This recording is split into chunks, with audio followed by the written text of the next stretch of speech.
এই মেয়েটি জীবনে প্রথমবারের মতো লাইভ স্ট্রিম শুরু করে। শুরুতেই সে তখন একজন অদ্ভুত দর্শকের মুখোমুখি হয়। সেই দর্শক যে তাকে ধীরে ধীরে নানা ধরনের শর্ত দিতে শুরু করে। প্রথমে সে মেয়েটিকে বলে চশমা খুলতে। মেয়েটি তখন সরলভাবে তা মেনে নেয় আর এর বিনিময়ে সে তাকে $10 দেয়, যা তাকে খুব খুশি করে। এরপর লোকটি আরেকটা শর্ত দেয় যে লাল লিপস্টিক লাগাতে হবে। মেয়েটি তখন সেটাও করে ফেলে এবং $25 পায়। তারপর লোকটি বলে সে যেন একটা লম্বা পোশাক পরে আসে।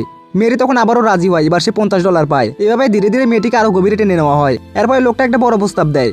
$100 বিনিময়ে 20 মিনিটের জন্য মেয়েটিকে নিজের মতো করে ব্যবহার করতে চায়। প্রথমে মেয়েটি দ্বিধায় পড়ে, কিন্তু পরে টাকার লোভে রাজি হয়ে যায়। প্রথম শর্ত ছিল মেয়েটিকে কাটতে হবে, কিন্তু সে তখন কিছুতেই কাটতে পারছিল না। শেষমেশ বাধ্য হয়ে সে তখন নিজের আঙুল দরজায় চেপে ধরে, যাতে ব্যথায় তার চোখে পানি আসে। এরপরে দ্বিতীয় শর্ত ছিল যে নিজের চুল কেটে ফেলতে হবে। মেয়েটি প্রথমে না করে, কিন্তু লোকটি তখন টাকা বাড়িয়ে $2000 অফার করে। অবশ্যই সে তখন কষ্টের সাথে নিজের চুলটা কেটে ফেলে। 20 মিনিট শেষ হলে লোকটি তখন টাকা দেয়, কিন্তু এখানেই শেষ নয়। লোকটি তখন আবার নতুন করে প্রস্তাব দেয় আরো 20 মিনিটের জন্য $5000। এবার তখন মেয়েটি দৃঢ়ভাবে না বলে দেয় এবং লাইভ তখন বন্ধ করে দেয়। কিন্তু কিছুক্ষণ পরে তার ফোনে একের পর এক মেসেজ আসতে থাকে। তখন সে বুঝতে পারে যে সেই বিকৃত ব্যক্তি তার ব্যক্তিগত ছবি সংগ্রহ করে সেগুলোকে তার বন্ধু এবং আত্মীয়দের মাঝে ছড়িয়ে দিয়েছে আর এক ধরনের ভয়ঙ্কর প্রতিশোধ নিচ্ছে।